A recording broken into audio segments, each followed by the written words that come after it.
Buonasera, benvenuti a questa edizione del nostro telegiornale. Vediamo subito i titoli. Riunione di governo dopo il no della Corte dei Conti che nega legittimità al ponte sullo Stretto. Salvini: risponderemo su tutto. Intanto a Messina gli ambientalisti esultano. Scoperto a Catania finto medico estetico che pubblicizzava sui social interventi a basso costo. L'esposto del Codacons per esercizio abusivo della professione.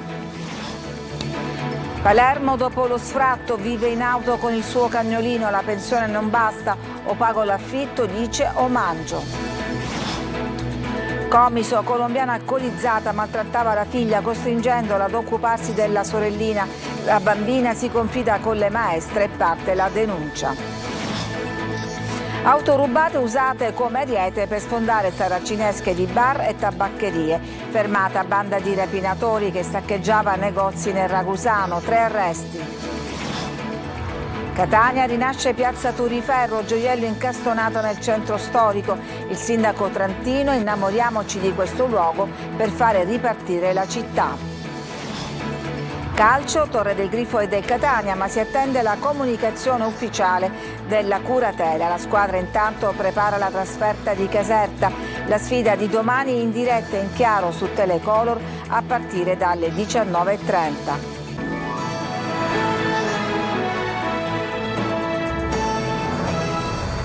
Il governo si ricompatta all'indomani della decisione della Corte dei Conti che ha negato il visto di legittimità all'opera. Le reazioni della politica tra favorevoli e contrari. Luca Ciliberti. Il ponte si farà. Ne è convinto il ministro delle infrastrutture Matteo Salvini al termine della riunione di governo con la Presidente del Consiglio Giorgia Meloni e il Vice Premier Antonio Tajani, convocata immediatamente dopo la decisione della Corte dei Conti che ha negato il visto di legittimità della delibera del CIPES, di fatto bocciando l'opera. La linea del governo è quella di attendere i 30 giorni per leggere le motivazioni dei giudici della Corte e rispondere punto su punto a tutte le richieste di illegittimità. Il ministro Salvini è sereno. Mi sarebbe piaciuto partire con i cantieri a novembre, invece partiremo a febbraio, ha detto. Nel frattempo, annuncia, abbiamo calendarizzato i prossimi passi su come intendiamo andare avanti, mettere in sicurezza in manovra i fondi necessari all'opera che siamo determinati a portare avanti.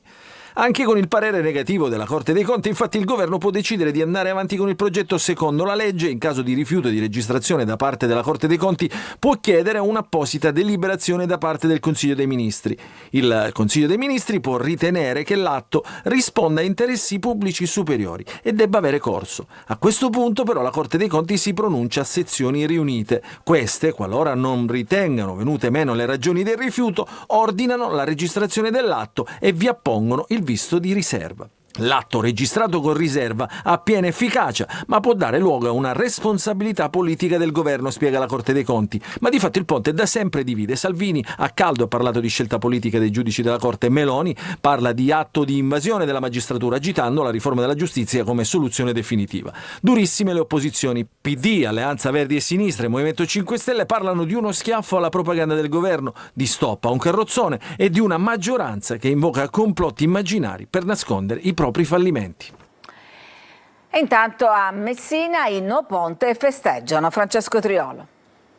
Il 29 novembre il popolo No Ponte torna in piazza a Messina. Lo farà a forte del giudizio della Corte dei Conti che ha rispedito indietro con parere negativo il progetto definitivo del ponte sullo Stretto. Una decisione che ha rinvigorito i contrari all'opera e così la manifestazione già programmata per fine novembre diventa quella dell'orgoglio. Si presenta una grande manifestazione nazionale di festeggiamenti.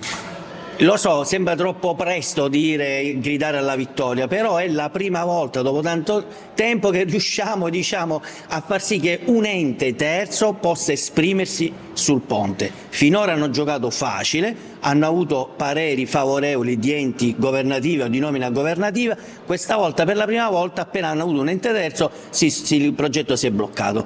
Se fanno una forzatura governativa così forte, la Corte dei Conti mi dice non va bene, ma io non me ne importa nulla di quello che dice la Corte dei Conti e vado avanti ugualmente. Il 29 di novembre dobbiamo essere in tantissimi per dirgli che noi siamo in uno Stato democratico e non accettiamo questo tipo di forzature. Sottolineato più volte come il parere della Corte dei Conti è quello di un organo terzo, non politico, quindi vale di più, ma questo passaggio non rappresenta però una pietra tombale. Guarda, la Corte dei Conti è un organo così importante costituzionale che non entra nel merito politico, ma chiaramente ha un altro ruolo.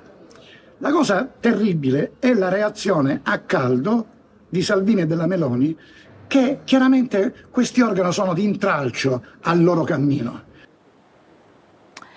Desidero essere chiaro con tutto il centrodestra: se Renato Schifani si ricandida, io mi ricandiderò personalmente contro di lui. A scriverlo in un post è l'ex deputato di Fratelli d'Italia Maglio Messina, che ricorda il patto tra Forza Italia e Lega secondo cui l'uscente non si sarebbe ricandidato. Le fughe in avanti di Schifani rappresentano solo il tentativo di blindare una posizione di potere, ha scritto Messina.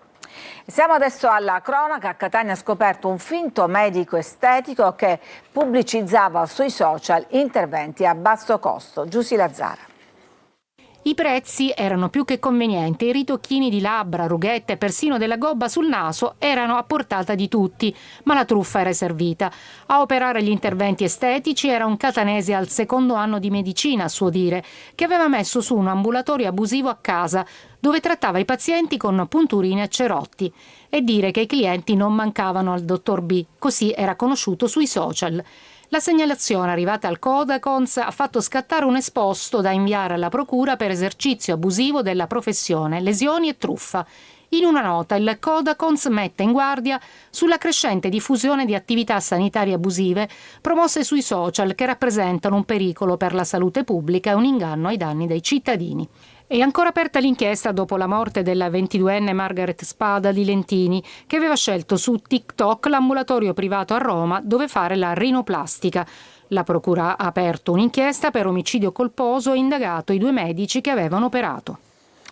E adesso vi raccontiamo la storia della signora Antonina, costretta a Palermo a vivere in auto col suo cagnolino dopo essere stata sfrattata da casa. Sentiamo Marco Gullà. Con la pensione e reversibilità mi toccano 614 euro e se pago la casa non posso mangiare.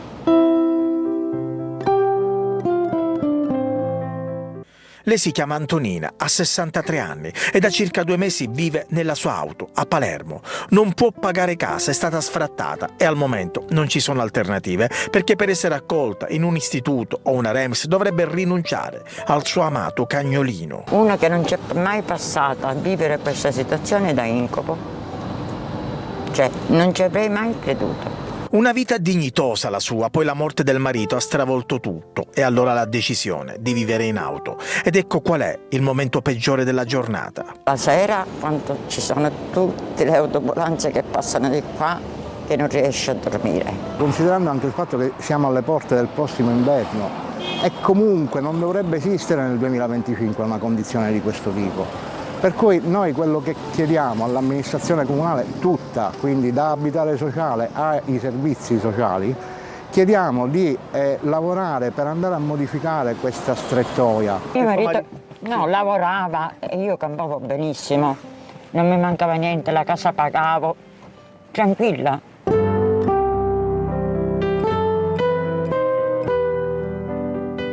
Oggi signora, un'altra giornata che inizia, come la passerà, come la trascorrerà? Non lo so, tra poco vado a comprare qualche panino perché devo pure mangiare, sia io che Molly, e poi non so.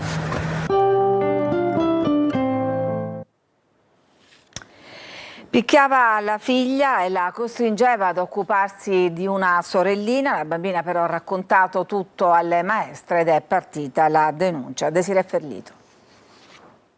Picchia la figlia piccola a Comiso, in provincia di Ragusa. Per questo motivo una donna di 34 anni originaria della Colombia è indagata per il reato di maltrattamenti contro familiari o conviventi. Per la mamma è scattato il divieto di avvicinarsi alla bambina. La misura cautelare emessa dal giudice per le indagini preliminari del Tribunale di Ragusa scaturisce dalla denuncia di un insegnante che aveva notato nell'alunna un insolito stato di trascuratezza.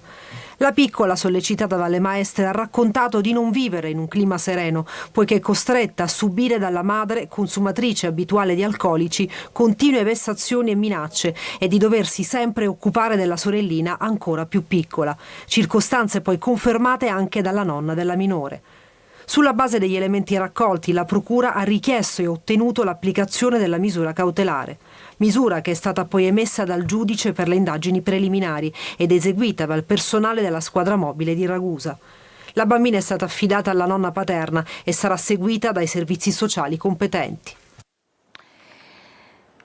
La Procura di Termini Imerese ha notificato l'avviso di chiusura indagine a 6 persone e a 2 società, tra cui l'AMAP, la municipalizzata che gestisce la rete idrica a Palermo, per la morte di 5 operai deceduti il 6 maggio a Casteldaccia mentre lavoravano all'impianto fognario. La chiusura dell'inchiesta è stata comunicata a 6 tra dirigenti e dipendenti AMAP e imprenditori. Per tutti l'accusa è di omicidio colposo plurimo. Secondo il PM gli indagati non hanno verificato l'idoneità tecnica delle ditte affidatarie e il possesso delle competenze e delle informazioni di sicurezza. Blitz all'alba dei carabinieri per 3 responsabili di diversi furti con spaccata ai danni di bar e tabaccherie in provincia di Ragusa. Veronica Barbarino.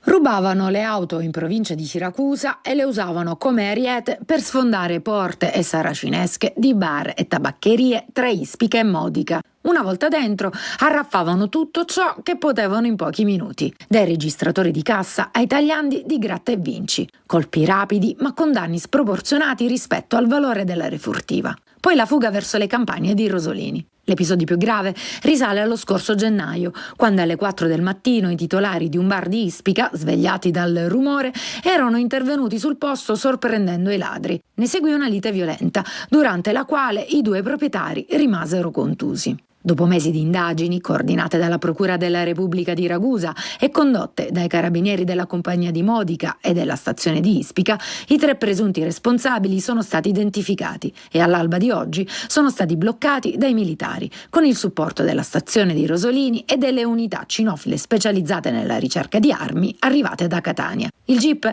ha disposto il carcere per 2 degli indagati e i domiciliari per il terzo. Sono accusati a vario titolo di tentata rapina, furto aggravato, tentato furto e ricettazione. Arrestato a Catania un uomo accusato di aver commesso diverse rapine a distanza di pochi giorni una dall'altra. Desiree Ferlito. 4 rapine, ciascuna a pochi giorni di distanza l'una dall'altra, sono quelle al momento riconducibili al 29enne catanese arrestato dalla Polizia di Stato. Tutto documentato dalle immagini dei sistemi di videosorveglianza acquisiti dalla Questura di Catania, che vi mostriamo. Nel primo episodio il 29enne avrebbe avvicinato 2 giovani ed, approfittando di un luogo isolato e delle ore notturne, avrebbe costretto uno di loro, sotto minaccia di un coltello, a consegnargli il telefono cellulare. In un'altra occasione l'indagato si sarebbe introdotto all'interno di una farmacia e, dopo aver minacciato una cassiera con un corpo contundente, avrebbe svuotato la cassa. E poi l'indagata ancora una volta, sfruttando l'oscurità ed un luogo isolato, avrebbe minacciato e poi bloccato violentemente la vittima al fine di sottrargli il portafogli e il telefono cellulare. Nella quarta rapina l'uomo avrebbe invece afferrato per i capelli una donna prima di scaraventarla violentemente a terra per impossessarsi del suo telefono cellulare. A supporto delle immagini acquisite anche le testimonianze delle vittime che hanno permesso di identificare il 29enne che è stato arrestato e condotto nel carcere di Piazza Lanza. I carabinieri di Caltanissetta hanno arrestato un pregiudicato per spaccio di droga e detenzione illecita di armi e munizioni. Nel suo casolare di campagna sono state trovate cocaina, hashish e 14 piante di marijuana coltivate all'interno di una serra, una pistola di fabbricazione artigianale realizzata con tubi metallici e con congegni di scatto, un fucile, canne mozze e diverse centinaia di cartucce. 2 agenti della Polizia Municipale sono stati aggrediti da un uomo che percorreva la zona pedonale di via Macheda a Palermo con il monopattino e senza indossare il casco. Gli agenti lo hanno bloccato, gli hanno chiesto i documenti, gli hanno fatto notare che nella zona è vietato transitare, una zona pedonale. L'uomo, per tutta risposta, si è tolto la maglietta e ha aggredito i 2 agenti che sono finiti in ospedale al Policlinico. Ci fermiamo adesso, c'è una pausa per la pubblicità, torniamo dopo con altre notizie.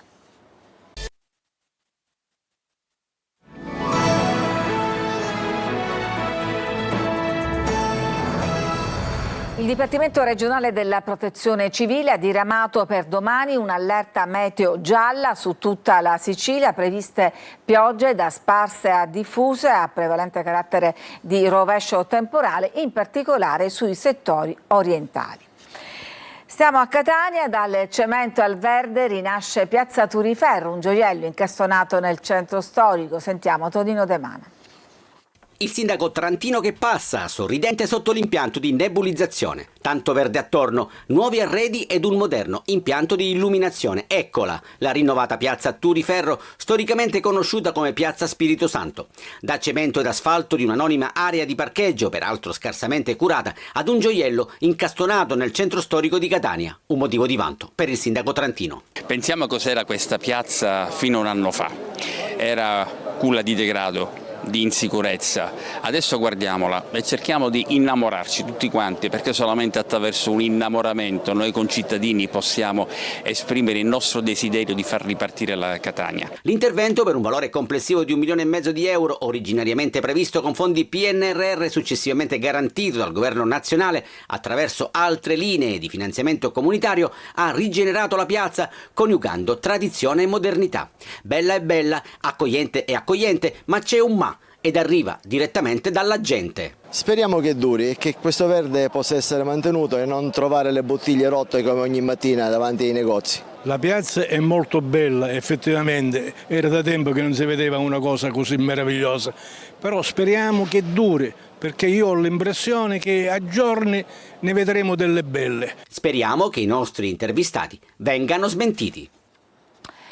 Un progetto da oltre 100 milioni di euro che porterà a 380 nuovi posti di lavoro nel Ragusano. Il prossimo giugno aprirà il Costa Ragusa, Borgo e Resort. Ce ne parla Veronica Barbarino.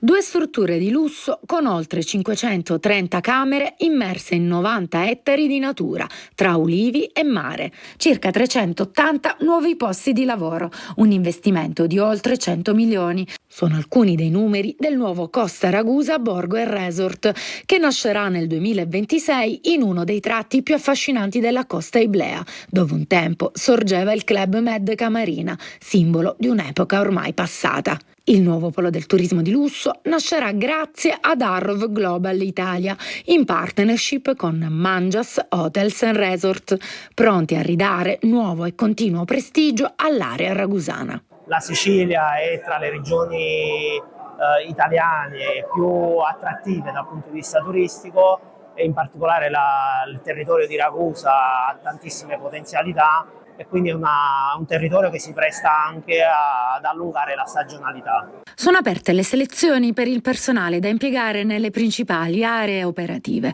e a cui sarà dedicato un ampio programma di formazione professionale. Abbiamo iniziato le selezioni, il Recruitment Day sarà il 24-25 novembre, sul nostro sito si potranno vedere si potranno avere tutte le informazioni. Noi crediamo che si possa realizzare nel sud-est della Sicilia, intorno appunto a Ragusa, una nuova destinazione, un nuovo polo turistico che si aggiunge a quelli di Cefalù, Taormina e Sciacca. Un valore aggiunto quindi per l'economia del territorio ebleo, che promette occupazione e turismo di qualità. Tante le reazioni naturalmente alla notizia di apertura e il no della Corte dei Conti al ponte sullo Stretto. Vi leggo soltanto quella di Pietro Ciucci, amministratore delegato della società Stretto di Messina, che dice: sono sorpreso, non ci aspettavamo questo tipo di decisione perché ritenevamo di aver dato alla Corte dei Conti tutte le risposte, evidentemente hanno ritenuto che non fossero sufficienti, servono 30 giorni per conoscere le motivazioni della Corte per dare ulteriori risposte e chiedere la nuova registrazione, ne aggiungiamo altri 30. Pensavamo di avviare i lavori entro fine anno, come ha detto il ministro Salvini, magari partiremo a febbraio. Ci fermiamo, c'è una pausa e poi torniamo con la pagina sportiva.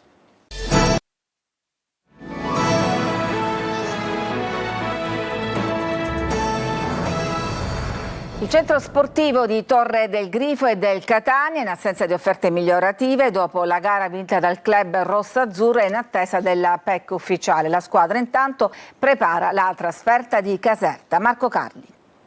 Torre del Grifo e del Catania, in attesa della PEC ufficiale della curatela ed in assenza di offerte migliorative rispetto ai più di 5 milioni e mezzo con le tasse con cui il club rossazzurro si era aggiudicato la gara 7 giorni fa nella corsa sul filo del tempo e dei rilanci con la società Aurora. Dopo la comunicazione di aggiudicazione definitiva da parte della curatela, ci sarà la procedura di vendita effettiva del bene con il Catania che entro 120 giorni dovrà presentare il saldo di 4 milioni e 900 mila euro. Il primo passo della società Etnea sarà quello di chiedere alla curatela la possibilità, nelle more dell'atto di trasferimento, di lavorare per il ripristino dei campi in erba naturale.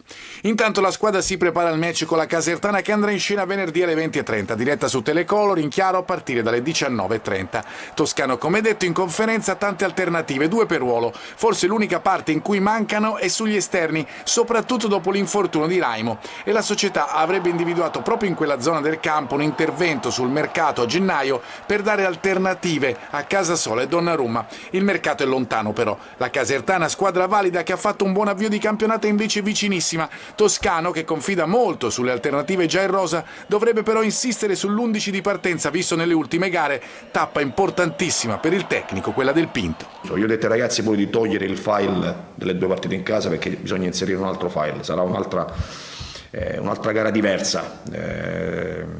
E noi dobbiamo arrivarci pronti per affrontare, perché sarà una partita tirata anche questa, e noi dobbiamo esprimere il nostro massimo potenziale che abbiamo. È tutto per questa edizione, grazie per averci seguito, a tutti una buona serata.